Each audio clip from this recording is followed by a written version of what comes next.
April 2024, Wirral, Merseyside. Behind the front door of a quiet suburban home, something unthinkable had already happened. The lights were off, the street was still, and inside a woman lay dead, killed by someone she trusted. In this video, we explore the darker side of real-life crime stories, where ordinary streets can hide extraordinary darkness. Today, we uncover 5 of Merseyside's most disturbing female crime cases. Stories of betrayal, rage, desperation, and choices that could never be undone. These are not stories about monsters hiding in the shadows. These women lived among family, neighbors, and friends. And that's what makes these cases so unsettling. Case 1, Jane Hill. Wirral, April 2024. Jane Hill was not who anyone expected to see in the dock. She was a grandmother, a long-term partner, a woman with no previous convictions, and a carer. Her job demanded trust, absolute trust. She was responsible for vulnerable people who could no longer fully protect themselves. One of them was 90-year-old Myra Thompson, a retired physicist living alone, struggling with Parkinson's disease, frailty, and memory loss. At first, nothing seemed wrong, until money began to disappear. Notes missing from a handbag, amounts too small to notice immediately, but too frequent to ignore. Concerned neighbors installed a hidden camera. What it captured was devastating. Jane Hill calmly taking cash. She was suspended from her job, and with that suspension came panic. 4 days before the murder, Hill returned to Myra's house, intending to return the stolen money. She stood outside and walked away. But the fear didn't leave her. On the night of April 22nd, Hill made a decision that would destroy 2 lives. At around 8:30 p.m., she left her own home, parked nearby, and waited. When the bedroom light finally went out, she retrieved the spare key from the secure box and let herself in. Inside, Myra woke up. She shouted. Hill panicked. She grabbed a metal flask and struck the elderly woman over the head. When the cries didn't stop, she pressed a pillow down until the movement beneath it faded completely. Then she stayed. For hours. Phone data later showed Hill remained inside the house long after Myra was dead. At dawn, she left and returned home, pretending she had just finished a night shift. Later that morning, another carer arrived. Myra Thompson was found lifeless in her bed. The post-mortem revealed blunt force trauma and suffocation. Hill initially denied involvement, but evidence closed in CCTV, phone data, forensic traces. On her 3rd police interview, she broke. At Liverpool Crown Court in October 2024, Jane Hill pleaded guilty to murder and 4 counts of theft. The judge called it a gross breach of trust, marked by planning and persistence against a defenseless woman in her own home. She was sentenced to life imprisonment, with a minimum term of 22 years. Myra's family spoke of unimaginable terror in her final moments. This case sent shockwaves through Merseyside, a chilling reminder that when trust is abused, the consequences can be fatal. Case 2, Karina Smith. Neston, Cheshire, July 2020. Some crimes are born of greed. Others are born of grief. Karina Smith had been married to her husband, Michael Baines, for nearly 4 decades. She met him when she was 21. He was 42. Friends described her as kind, quiet, and devoted. She had no criminal record. In later years, she even became his carer as his health declined. But in July 2020, her world collapsed. Her daughter came to her with allegations, claims that Michael had sexually abused her, and her son, Craig, who had taken his own life years earlier. Those allegations were never tested in court, but they detonated inside Karina Smith. By the next morning, grief had hardened into something darker. She boiled water in 2 kettles, added 3 bags of sugar. The liquid thickened, designed to cling. As her husband slept, she poured it over his arms and torso. Michael Baines woke screaming.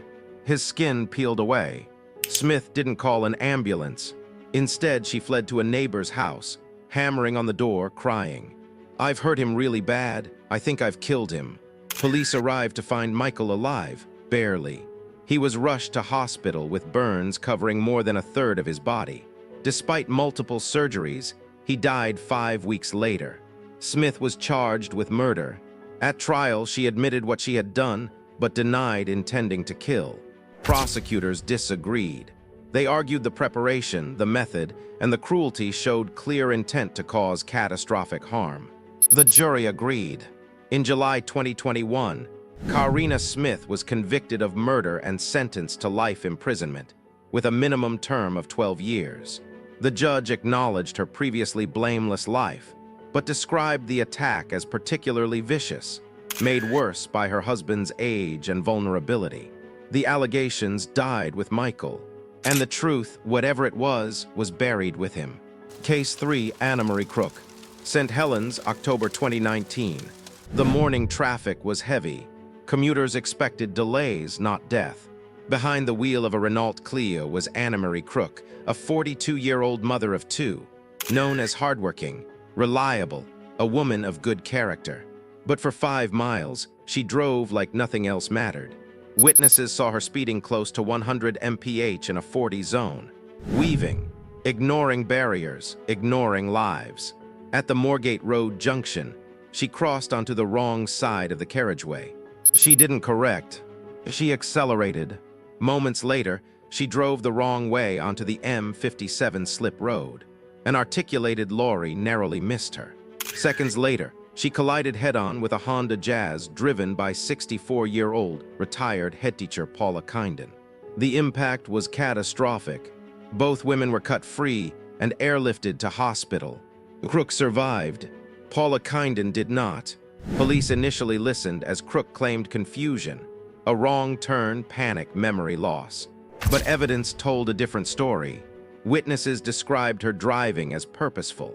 Photos on her phone showed motorway junctions and crash scenes. Prosecutors argued she had intended to harm herself, indifferent to who else might die. In 2021, Crook pleaded guilty to causing death by dangerous driving. The judge called her actions profoundly selfish, saying it was hard to imagine a more serious case of dangerous driving. She was sentenced to 4 years and 8 months in prison, and banned from driving for 3 years after release. Paula's family said the truth mattered, and Crook's refusal to acknowledge her intent denied them even that comfort. By now, one truth is impossible to ignore. These crimes didn't come from nowhere. They were built slowly, through anger, alcohol, fear, obsession, and moments where restraint failed. The final 2 cases show how violence can erupt inside the most familiar spaces. A shared home, a relationship, a place once called safe. Case 4, Sarah Lewis. Wirral, May 2017. The argument began like so many others. Raised voices, alcohol, a room already heavy with resentment. Sarah Lewis was described as capable, hardworking, not an inherently violent woman, but emotionally volatile, prone to intense reactions. She met Paul Lavel, a 50-year-old father, through an online dating site. What followed was a relationship marked by heavy drinking and explosive rows. Police had been called before. Friends knew it wasn't healthy. On the night of May 27, 2017, they were drinking together in Paul's flat in Rock Ferry. The argument escalated. Lewis hurled a dinner plate at the wall. It shattered. Instead of stepping away, she picked up a jagged shard, and she drove it into Paul Lavel's face. The wound looked small near his nostril, but it severed an artery. Blood poured out. Lewis didn't call an ambulance. She took photographs of his injury. Then she left the flat and went to stay at her sister's house. Paul was alone. As the night dragged on, he tried to cope. He left a voicemail for a business contact, his voice strained and frightened. "This place is a bloodbath. I need to get to Arrow Park Hospital." He called Lewis 8 times. She didn't answer. By morning, Paul Lavel had bled to death, collapsing in his bathroom. When Lewis returned, she found his body slumped over the bath. Before police arrived, she deleted his voicemail messages. Investigators quickly focused on her. Initially charged with murder, Lewis denied intent, but prosecutors argued she had made a choice, breaking the plate, selecting the shard, using it as a weapon, then walking away. On the second day of her trial in January 2018, she pleaded guilty to manslaughter. The judge told her, You thrust the shard into his face. Neither of you sought medical help. The responsibility is yours alone. She was sentenced to 7.5 years in prison. Paul's family described grief beyond words. His son said, "A piece of me is missing." Out of that loss, they founded the Paul Lavel Foundation, dedicated to helping men speak out about domestic abuse, a legacy born from silence, violence, and regret. Case 5, Lindsey McCool. Birkenhead, March 2017. Some lives unravel slowly. Others collapse all at once. Lindsey McCool had lived most of her life in chaos. Addiction, homelessness, abusive relationships, a criminal record stretching back decades. By 2017, she had 56 convictions for 87 offenses. She was released from prison on license. 6 days later, someone was dead. Her victim was Jeremy "Jem" Dickinson, a 57-year-old man known for being kind, vulnerable, and generous. He often let people into his home for company, even when they took advantage of him. On the night of March 28th, McCool was drinking in his Seacombe home. Music played, alcohol flowed. By the early hours, she was alone with him. At around 4 a.m., neighbors heard a loud bang. Inside the house, McCool picked up a heavy dumbbell. She struck Jeremy repeatedly in the head. The attack was frenzied, brutal, catastrophic. When his body was found, the dumbbell lay on his back. His injuries were so severe that McCool later told a friend, "I think I've killed him." His brain was hanging out the back of his head. She didn't call for help. She searched his belongings, took money from his wallet.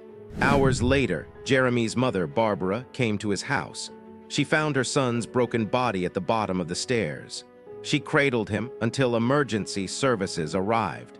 In court, she said, "He was my world. Finding him like that will stay with me forever." McCool was arrested the next day. She admitted the killing, blaming drugs and chaos. The court heard about her long history of trauma and addiction, but the ferocity of the attack left little room for mercy.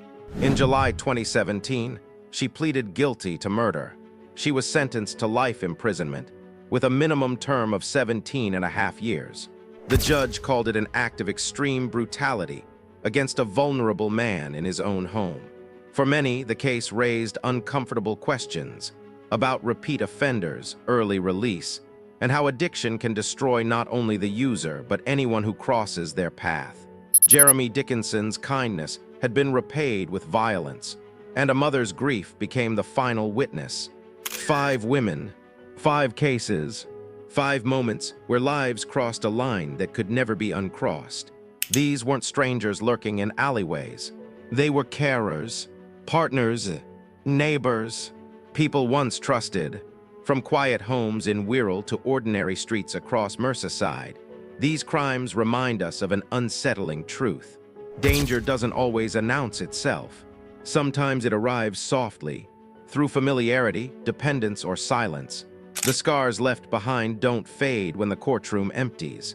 Families carry them, communities remember them, and the questions they raise linger long after the sentences are handed down.